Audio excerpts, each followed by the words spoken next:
ሰላም ሰላም ይብዛላችሁ ውድ የአባቴ ብሩካኖች እንዴት ናችሁ? ሰላማችሁ ብዝት ይበል። እኔ ወንድማችሁ ነብይ ታምራት ነኝ።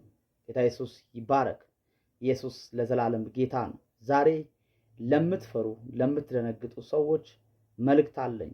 አትፍሩ፣ እግዚአብሔር ከእናንተ ጋር ነው። አትፍሪ፣ እግዚአብሔር ካንቺ ጋር ነው።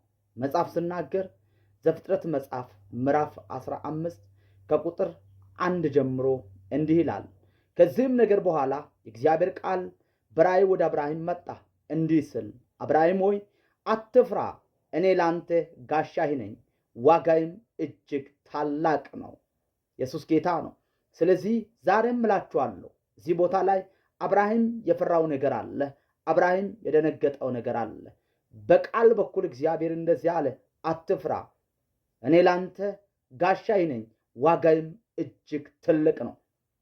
ዛሬ ያስፈራራችሁ ይስማ፣ ያስደነገጣችሁ ይስማ፣ የተቆጣችሁ ይስማ። በመከራ የምትፈሩ፣ በጭንቀት የምትፈሩ፣ በተለያየ መንገድ የምትፈሩ ሰዎች እግዚአብሔር አትፍሩ ይላችኋል።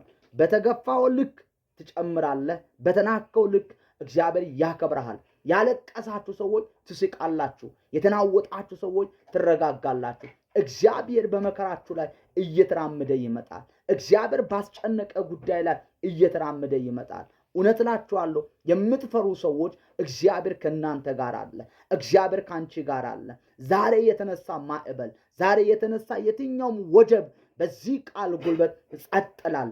በኢየሱስ ክርስቶስም ይሄ ቃል በሕይወታችሁ ላይ ሆነ፣ ተፈጸመ፣ ሰራ፣ ተሳካ። በኢየሱስ ክርስቶስም አልፋችሁ ሂዱ፣ አሸንፋችሁ ሂዱ፣ በልጣችሁ ሂዱ።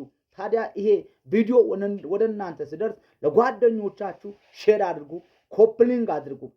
እንዲሁም በኮሜንት ውስጥ ገብታችሁ እኔ አልፈራም ማለትን እንዳትረሱ። ተባርካችኋል። ወዳችኋለሁ።